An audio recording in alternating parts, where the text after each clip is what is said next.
नमस्कार। Herald online classes में आपका स्वागत है।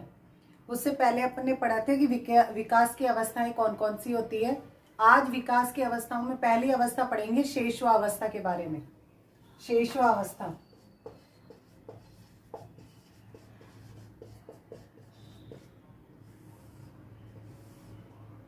वैसे सबसे पहली अवस्था भ्रूणावस्था होती है, जो माँ के 9 महीने पेट में रहती है उसे भ्रूणावस्था कहते हैं। लेकिन शेष उसके दूसरी अवस्था होती है शेषवावस्था। शेषवावस्था जन्म से, यानी बच्चा जब जन्म लेता है तो जन्म से 5 या 6 वर्ष तक की होती है। यानी शेषवावस्था को 0 से नहीं लेंगे, यानी शेषवावस्था मानी जाती है जन्म से। तो बच्चा जब जन्म लेता है, जब से जन्म से लेकर 5 साल, यानी 5 साल, लास्ट 5 साल तक, या 6 के प्रथम उसमें सप्ताह में 5 या 6 वर्ष तक की अवस्था मानी जाती है, उसे शेषवावस्था कहा जाता है। अब शेषवावस्था, जो शेषवावस्था दी, इसके बारे में अनेक मनोवैज्ञानिकों ने अपने अपने अनुसार अलग अलग कथन दिए हैं, जो इस प्रकार है कि जैसे देखिए वैलेंटाइन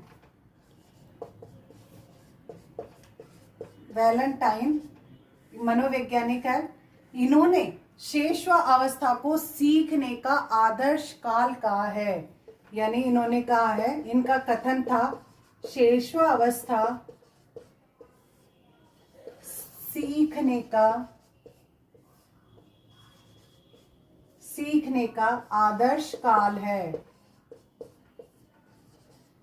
आदर्श काल है, यानी वैलेंटाइन ने कहा है कि शेषवावस्था सीखने का आदर्श काल है।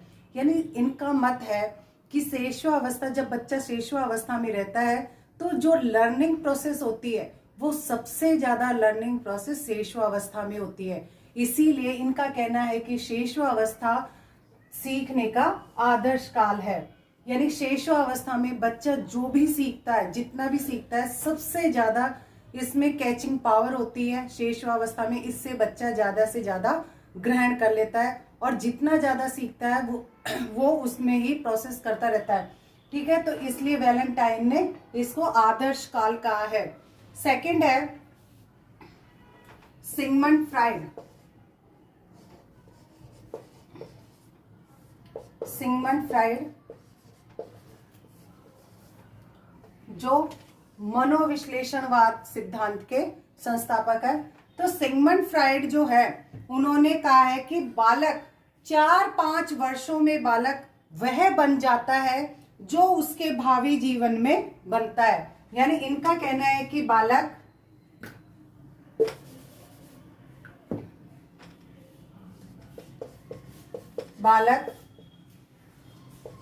4-5 वर्षों में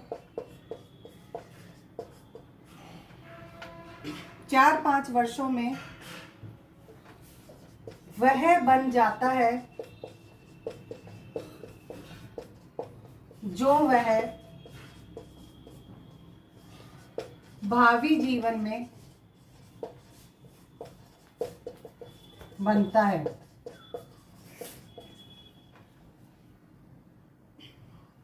यानी सिगमंड फ्राइड का कहना है कि बालक 4-5 वर्षों में वह बन जाता है जो भावी जीवन में बनता है। यानी इनका कहना ये है कि बालक जब शेषवावस्था में रहता है, 4-5 वर्ष में रहता है, तो वह भावी जीवन में जो बनना चाहता है उसके विकास के गुण इसी शेषवावस्था में पता लग जाते हैं कि बालक आगे जाके क्या करेगा, भावी जीवन में वो क्या बनना चाहता है, क्या नहीं बनेगा, ये शेषवावस्था में ही पता चल जाता है। शेषवावस्था में, यानी इनका 4-5 वर्षों में, यानी जो बालक जब 4-5 वर्ष का होता है तो बालक जैसे विकास करता है, जैसा आचरण करता है, जैसा व्यवहार करता है और वो जैसा कार्य करता है, उसके कार्यों के, उनके व्यवहार से उससे पता लग जाता है कि बालक आगे जाकर क्या बनेगा। यानी अपना जो भावी जीवन है उसमें बालक क्या करेगा इसका पता लग जाता है। ये किसका कहना था? सिगमंड फ्राइड का। आगे देखिए,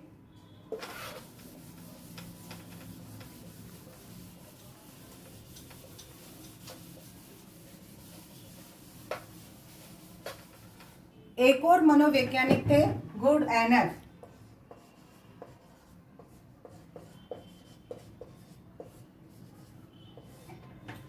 गुड एनएफ मनोवैज्ञानिक है।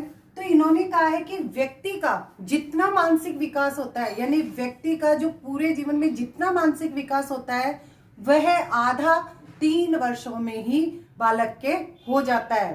तो इनका कहना है कि व्यक्ति का जितना मानसिक विकास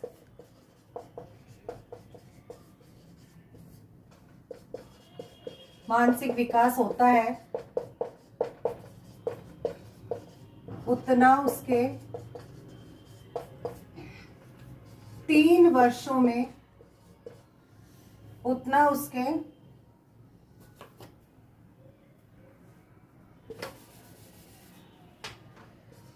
आधा 3 वर्षों में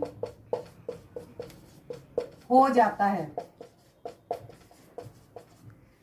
यानी जो मनोवैज्ञानिक है गुड एनएफ, उनका कहना है कि व्यक्ति का जितना मानसिक विकास होता है उतना उसके आधा, यानी उसका जो आधा मानसिक विकास है वो बालक के 3 वर्षों में ही हो जाता है। यानी बच्चा जब 3 वर्ष का हो जाता है उसमें इनका कहना यह है कि व्यक्ति जितना मानसिक विकास, यानी संवेगात्मक जो विकास है व्यक्ति का, यानी मानसिक विकास है, वह बच्चे का 3 वर्षों में ही आधा हो जाता है। यानी जो मानसिक रूप से बच्चा जितना ज्यादा से ज्यादा ग्रहण करता है तो वो शैशवावस्था में ही ग्रहण कर लेता है, और उनका मानसिक विकास सबसे ज्यादा शैशवावस्था में विकास करता है।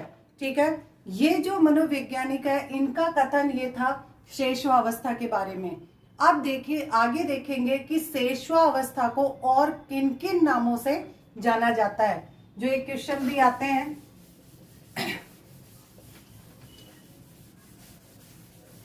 अलग अलग रूपों में पूछा जाता है कि शैशवावस्था का उपनाम क्या है, या भावी जीवन की अवस्था को कौन सी अवस्था कहा जाता है।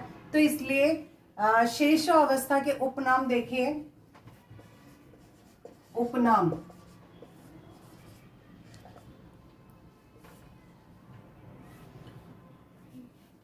पहला है अतार्किक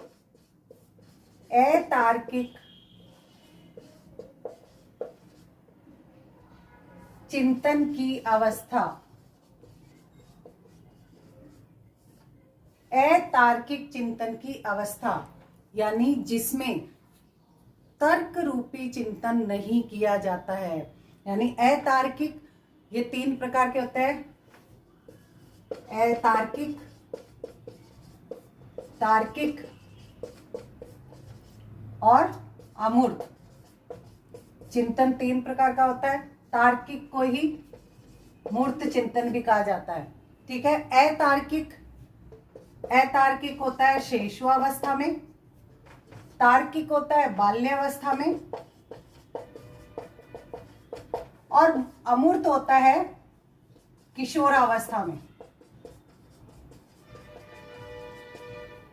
ठीक है, यानी जो चिंतन है 3 प्रकार का होता है, अतार्किक, तार्किक और अमूर्त।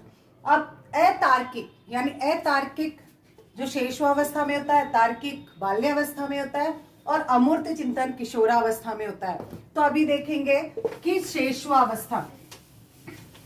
अब शैशवावस्था में जो अतार्किक है, यानी इसमें बच्चा किसी रूप से तर्क नहीं करता है, यानी तर्क रूपी चिंतन बच्चा नहीं करता है। जब बच्चा छोटा रहता है तो वो किसी के भी बारे में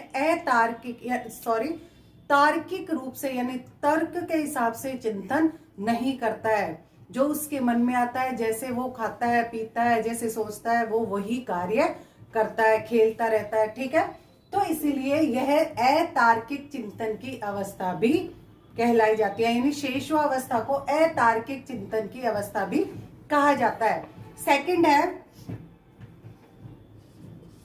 सेकंड अवस्था है जीवन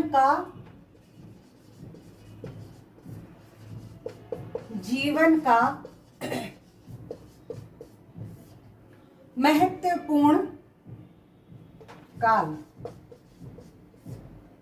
जीवन का महत्वपूर्ण काल यानी इस अवस्था को, शेषवावस्था को जीवन का महत्वपूर्ण काल भी माना गया है कि जीवन की सबसे महत्वपूर्ण अवस्था कौन सी है या कौन सा काल है, वो शेषवावस्था को ही माना गया है। क्योंकि सबसे ज्यादा जो जीवन में जब व्यक्ति जब जन्म लेता है बालक, तो सबसे ज्यादा बीमारी के कारण या और कोई परिस्थिति के कारण बच्चा शेषवावस्था में ही खत्म हो जाता है, यानी मर जाता है। इसीलिए जीवन का सबसे महत्वपूर्ण काल शेषवावस्था को माना गया है। तीसरी अवस्था यानी तीसरा इसका उपनाम है खिलौनों की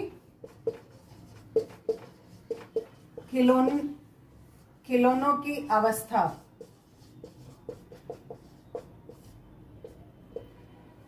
यानी जब बच्चा छोटा शेषवावस्था में रहता है तो इसको खिलौनों की भी अवस्था कहा जाता है। जब किसी भी रूप में कोई भी चीज ले लो, उसमें वह बच्चा खिलौना समझ के खेलने लग जाता है। खिलौने खेलते समय या जो भी चीज उसके हाथ में आती है वह खिलौना समझ के उसको खेलने लगता है। इसीलिए खिलौनों की अवस्था कौन सी अवस्था?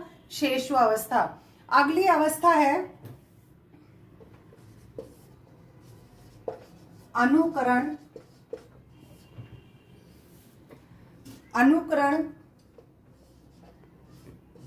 द्वारा सीखने की अवस्था। अनुकरण द्वारा सीखने की अवस्था यानी जब बच्चा छोटा रहता है तो वो अनुकरण के द्वारा ही, जो उसको बताया जाता है, सिखाया जाता है, उसके हिसाब से ही बच्चा सीखता है। जो बचपन में बालक को जैसे सिखाया जाता है, बच्चे का जैसे विकास होता है, और वह बच्चा अनुकरण के द्वारा ही सीखता है। बच्चे को अगर कुछ बोलने के लिए कहा जाए तो बच्चा वो ही बोलता है। जैसे बच्चा जब जन्म होता है और जो 8-9 महीने का होता है, जब बोलने लग जाता है, तब बच्चे को पापा, मम्मी या जो भी वर्ड सिखाया जाता है, तो वह अनुकरण के द्वारा, यानी अनुकरण के द्वारा सीखने की अवस्था कौन सी है? शेषवावस्था। अगला है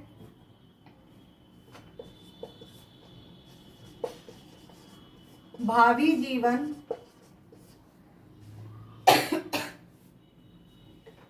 जीवन की आधारशिला। यानी शेषवावस्था को भावी जीवन की आधारशिला नाम भी दिया गया है। क्योंकि भावी जीवन का आधारशिला कौन सी अवस्था? शेषवावस्था।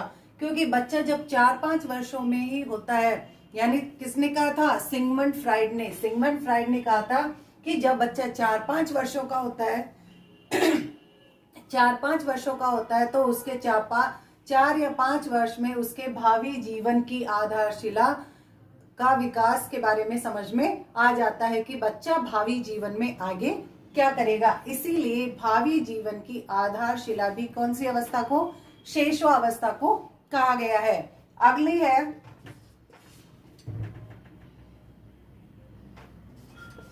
संस्कारों की निर्माण की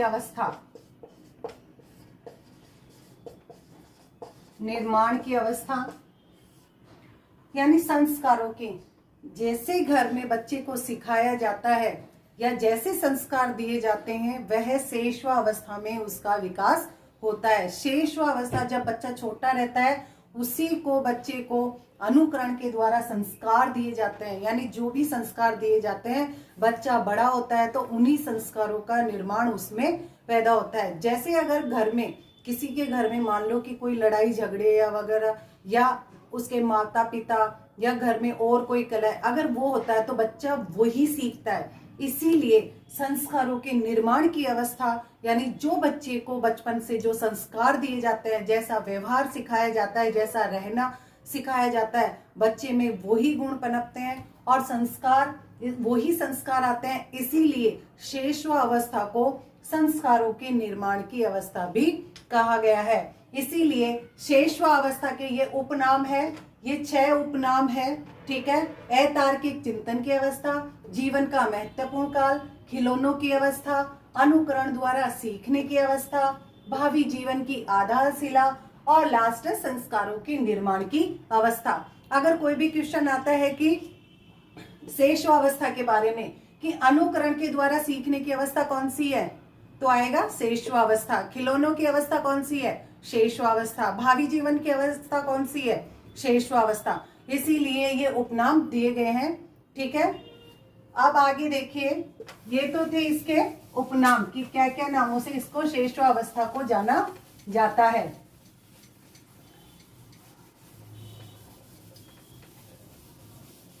अब पढ़ेंगे कि शेषवावस्था की विशेषताएं कौन कौन सी है। यानी शेषवावस्था है तो उसकी विशेषताएं, उनमें जो गुण पनपते हैं, उनकी जो विशेषताएं हैं वो कौन कौन सी है। तो विशेषताएं, शेषवावस्था की महत्वपूर्ण विशेषताएं कौन कौन सी है? विशेषताएं देखिए, सबसे पहली विशेषता है तीव्र मानसिक विकास। तीव्र मानसिक विकास।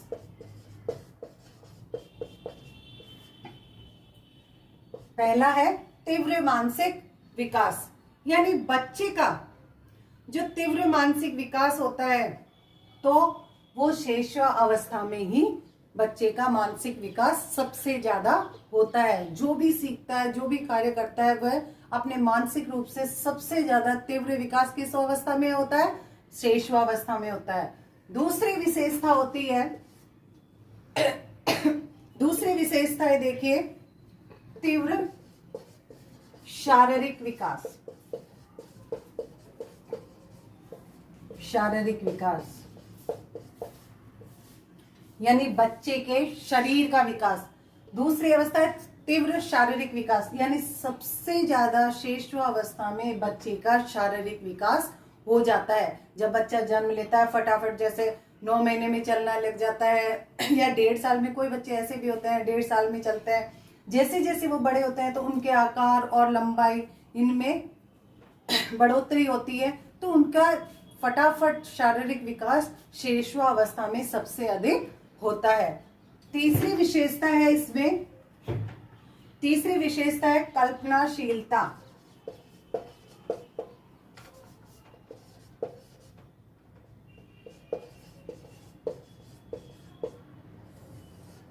कल्पनाशीलता यानी जो बच्चा होता है तो वह कल्पना जगत में विचरण करता है शेषवावस्था में, यानी सबसे ज्यादा कल्पना ही रखता है।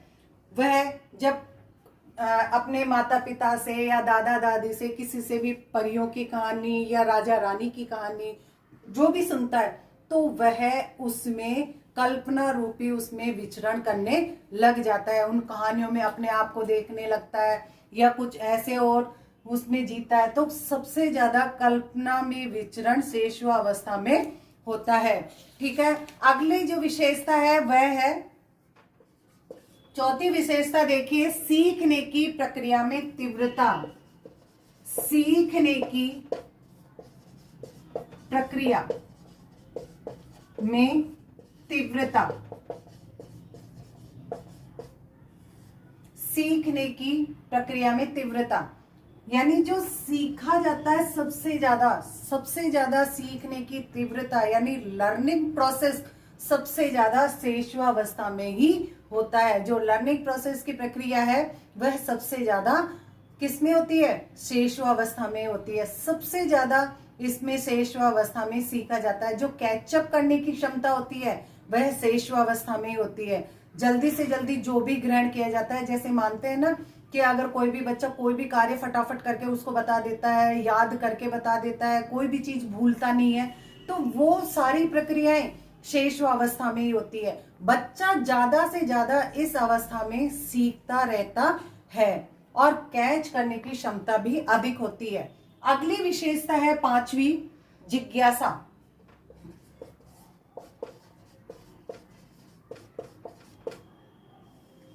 अगली जो विशेषता है जिज्ञासा, वो जिज्ञासा यानी जिज्ञासा की प्रबलता शेषवावस्था में अधिक पाई जाती है। यानी शेषवावस्था में जब बच्चा रहता है तो अपरिचित वातावरण के बारे में जानने के लिए माता पिता, अपरिचित वातावरण मतलब कोई भी चीज अगर उसके सामने आती है तो बच्चा उसके बारे में जानने के लिए जिज्ञासा यानी तत्पर रहता है उसके लिए जानने के लिए। अगर कहीं पे बच्चा माता पिता के साथ जा रहा है जब 2 साल का है या 3 साल का है, जब रास्ते से जा रहा होता है, अगर कोई विचित्र चीज उसको दिख जाती है जो उसने पहले कभी नहीं देखी है, उसके बारे में वह जानने का जिज्ञासु रहता है। वह अपने माता पिता से सवाल करता है कि ये चीज क्या है, या इसमें ऐसा क्यों होता है, ऐसा हुआ तो कैसे हुआ, यानी सवाल पे सवाल, यानी उसको जानने की जिज्ञासा उसमें ज्यादा प्रबल होती है। इसीलिए अब है छठी विशेषता, देखिए छठी विशेषता है दोहराने की प्रवृत्ति। दोहराने की प्रवृत्ति।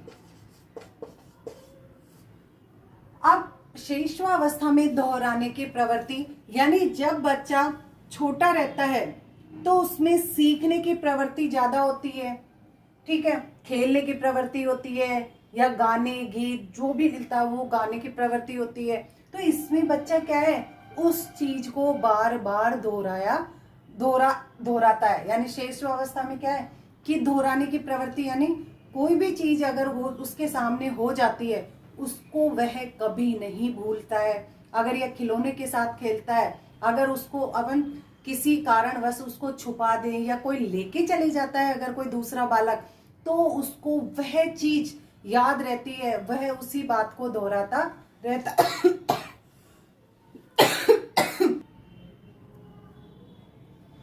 हाँ, 6 पॉइंट देखा, दोहराने की प्रवृत्ति। अगली विशेषता है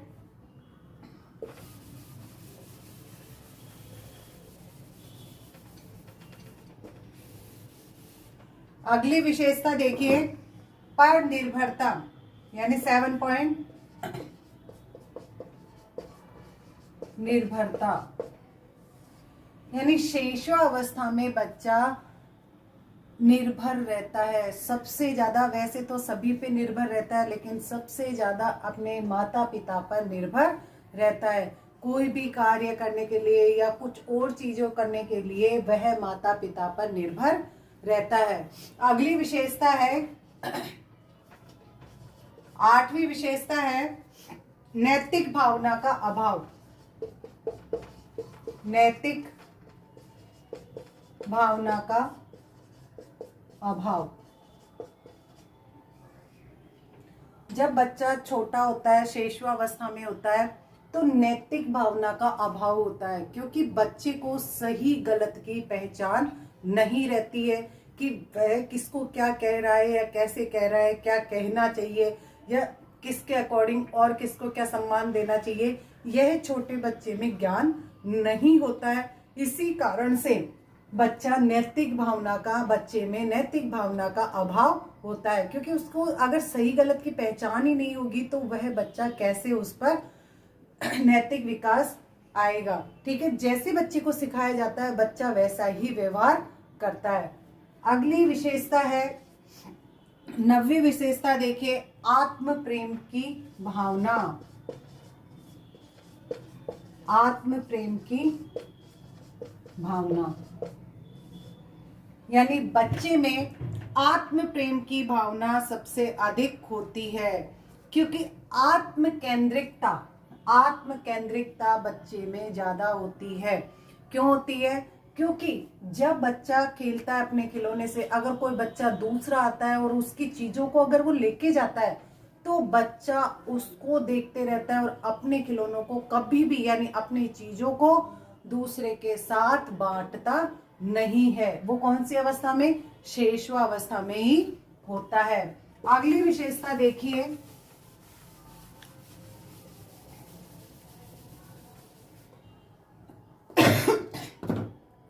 अगली विशेषता है संवेगों का प्रदर्शन। संवेगों का प्रदर्शन। संवेगों का प्रदर्शन। अब देखिए संवेग क्या होते हैं? संवेग होते हैं प्यार, प्रेम, करुणा, भय, ठीक है, ईर्ष्या, क्रोध, ये अपने संवेग होते हैं। अब संवेगों का प्रदर्शन शैशवावस्था में कैसे? कि यानी संवेगों का जो भी ज्यादा लगाव जो भी होता है उसमें शैशवावस्था में ज्यादा होता है, क्योंकि जब बच्चा जन्म के समय उसमें उत्तेजना के अलावा और कोई संवेग नहीं पाया जाता है। जब बच्चा जन्म लेता है तो उस समय उत्तेजना के अलावा बालक में कोई भी संवेग नहीं होता है, क्योंकि परंतु 4 वर्ष की आयु में उसे पीड़ा,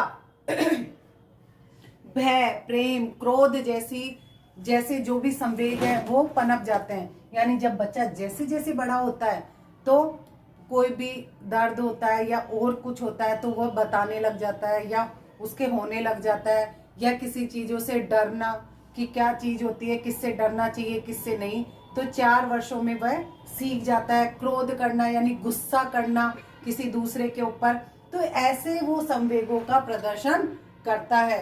अगली विशेषता है आत्मगौरव।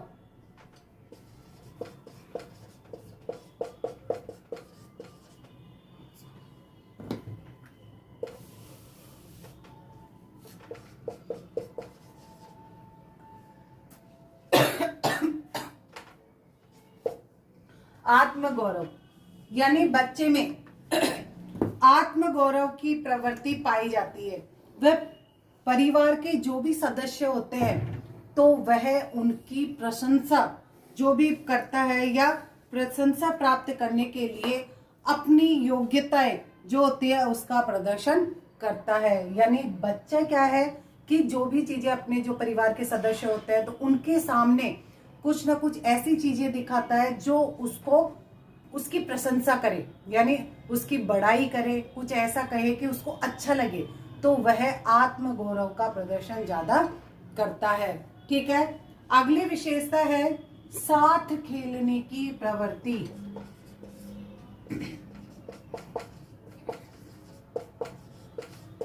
साथ खेलने की प्रवृत्ति यानी साथ खेलने की प्रवृत्ति क्या होती है कि शैशवावस्था के अंतिम चरण में, यानी बच्चा जब 5-6 वर्ष का होता है, जैसे जैसे बड़ा होता है, बालक अपने हम उम्र के यानी जो उसके साथ के उम्र के होते हैं, जैसे कोई 4-5 वर्ष के और भी साथी होते हैं, उसमें खेलने की प्रबल भावना होती है। उनके साथ खेलने की, बाहर जाने की, बाहर जाकर उनके साथ खेलने की भावना उसमें सबसे अधिक होती है, जिससे क्या है कि वह आपस में दोस्त वगैरह बन जाते हैं, सहयोगी बन जाते हैं। इससे बालक में सामाजिक विकास का भी विकास होता है। जैसे जैसे वह अगर बच्चा बाहर निकलेगा, साथियों के साथ खेलेगा या दूसरे के संपर्क में आएगा, इससे बच्चे में सामाजिक विकास की भावना का भी विकास होता है। ठीक है। ये तो थी विशेषताएं कि बच्चे में यानी शैशवावस्था की विशेषताएं कौन कौन सी है, किस तरह बच्चा इसमें भावनाएं होती है। ठीक है। अब अगले देखिए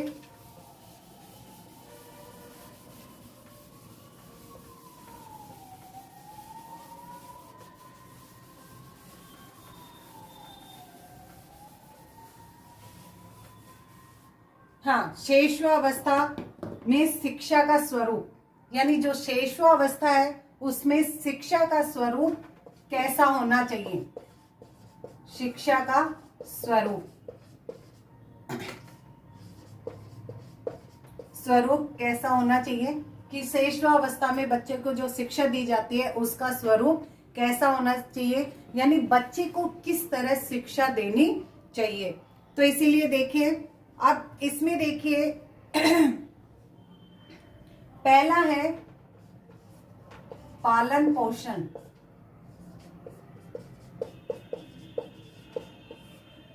पालन पोषण यानी जो पालन पोषण है, यानी पालन पोषण यानी जो बच्चा जब स्कूल में जाता है तो उसका पालन पोषण किस तरह, यानी उनके हिसाब से, बच्चे के तरीके के हिसाब से ही उसको शिक्षा दी जाती है। जैसे अगर छोटा बच्चा जाता है क्लास में तो एक अध्यापक और माता पिता उसका बहुत ध्यान रखते हैं कि बच्चा कैसे खाना चाहिए, कैसे पीना चाहिए, कैसे किस समय कहाँ जाना चाहिए, उसको उठाकर कहाँ कैसे बिठाना चाहिए। तो इन सभी चीजों पर एक अध्यापक को और माता पिता बहुत ध्यान रखते हैं। ठीक है। सेकंड है स्वच्छ वातावरण।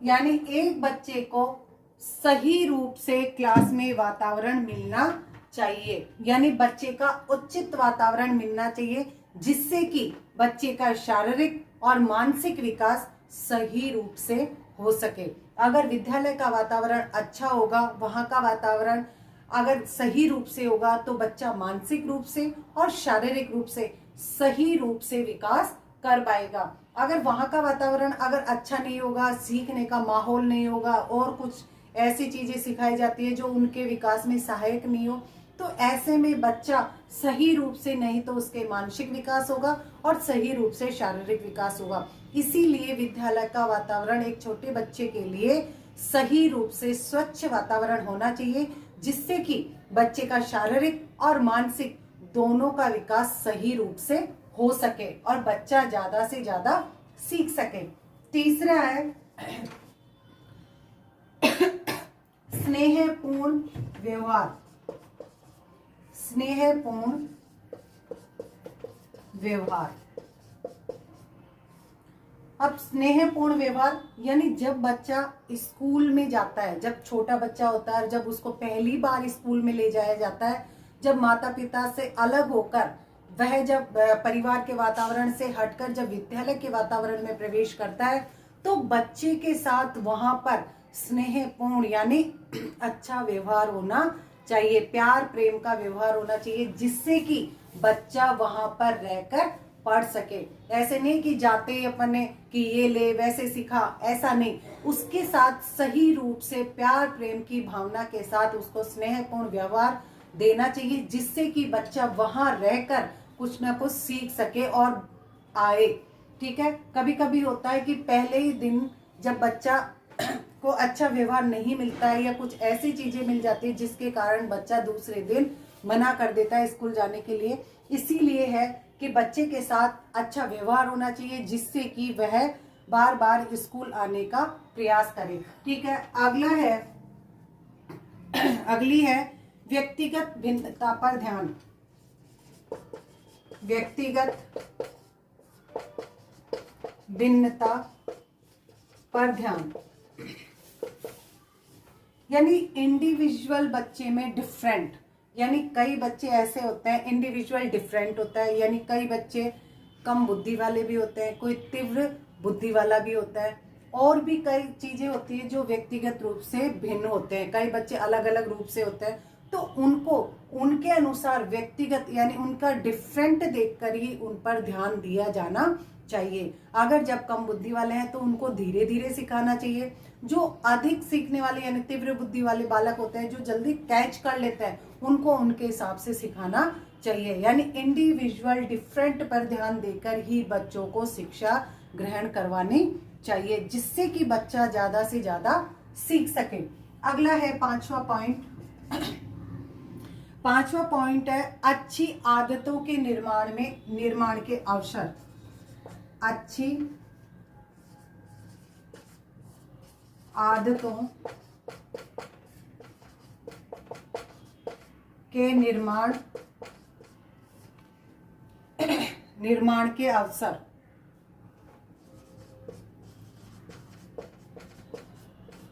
ठीक है, यानी बच्चे को अच्छी आदतों के निर्माण के अवसर।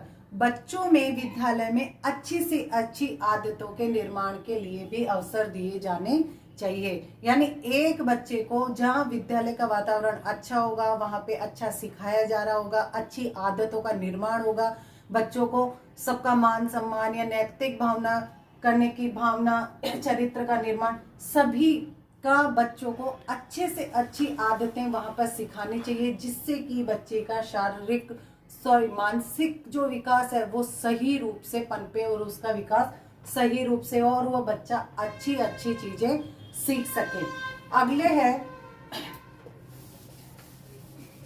अगला देखिए, अगली है सामाजिक भावना का विकास। सामाजिक भावना का विकास। सामाजिक भावना का विकास यानी बच्चा जब स्कूल में जाता है तो बच्चे को सामाजिक भावना का विकास पर ध्यान देना चाहिए कि बच्चा जब समाज में रहता है, जब व्यक्ति जब समाज में रहता है तो सामाजिक जीवन यापन करता है। इसीलिए बच्चे को भी सामाजिक भावना का विकास करवाना चाहिए, यानी सामाजिक भावना के विकास पर ध्यान देना चाहिए कि बच्चे अगर साथी के साथ कैसा व्यवहार करे या दूसरे और किसी के साथ कैसा व्यवहार करे, कैसे उनके साथ बर्ताव करे और कैसे बालकों को दूसरे के साथ कैसे बोलना चाहिए, इन सब का ध्यान देकर ही, यानी ध्यान रखकर ही विद्यालय में उनकी शिक्षा पर ध्यान दिया जाना चाहिए। नेक्स्ट पॉइंट है, अगला 7वां पॉइंट है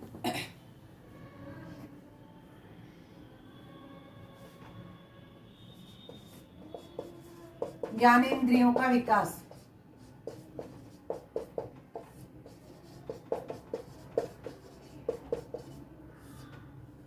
यानी जो ज्ञानेंद्रियां अपने 5 ज्ञानेंद्रियां हैं, उस ज्ञानेंद्रियों पर भी उनका विकास सही रूप से करवाना चाहिए, जो बच्चे को समझ में आए कि कौन सा विकास सही रूप से होना चाहिए। ठीक है, अब इसमें जो ज्ञानेंद्रियां यानी खेल के हिसाब से, जो खेल की प्रवृत्ति बच्चे में होती है तो खेल की जो भावना बच्चे में जगाई जाती है, खेल खिलवाया जाता है, उसमें ज्ञानेंद्रियों का कैसे प्रयोग होता है, कैसे किया जाता है, कैसे करवाना चाहिए, इन सभी बातों को ध्यान में रखकर एक टीचर को वो सब सिखाना चाहिए। ठीक है, और लास्ट पॉइंट है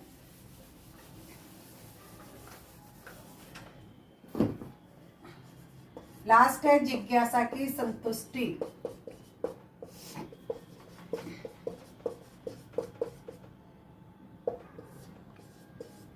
जिज्ञासा की संतुष्टि यानी जो बच्चे में अगर जिज्ञासा यानी जो पूछने की, जो चीजों की वो पूछता है, जैसे बार बार में सवाल करता है या किसी के भी बारे में जानने का इच्छुक होता है, तो बच्चे को वह चीजें बताकर उसकी जिज्ञासा को दूर करना चाहिए कि बच्चा अगर कोई क्वेश्चन पूछे तो उसका सही रूप में बच्चे को समझाना चाहिए। ऐसा नहीं कि अगर बच्चा क्वेश्चन पूछे तो उसको नकारना नहीं चाहिए, क्योंकि उस पर गलत इफेक्ट पड़ता है और बच्चा की जिज्ञासा की संतुष्टि नहीं होती है। इसलिए बच्चा अगर कोई भी सवाल करता है या विद्यालय में करता है या माता पिता से करता है, तो बच्चे के अनुसार जो भी जिज्ञासा है उसकी संतुष्टि रूप में उसको जवाब देना सिखाना चाहिए, जिससे कि बच्चा अपनी जिज्ञासा को संतुष्ट कर सके और सही रूप से आगे अपना विकास कर सके।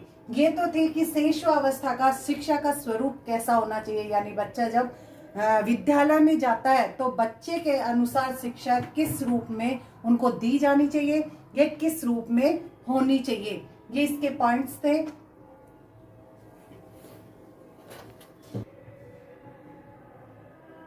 ठीक है, ये तो थी आपके शिक्षा का स्वरूप।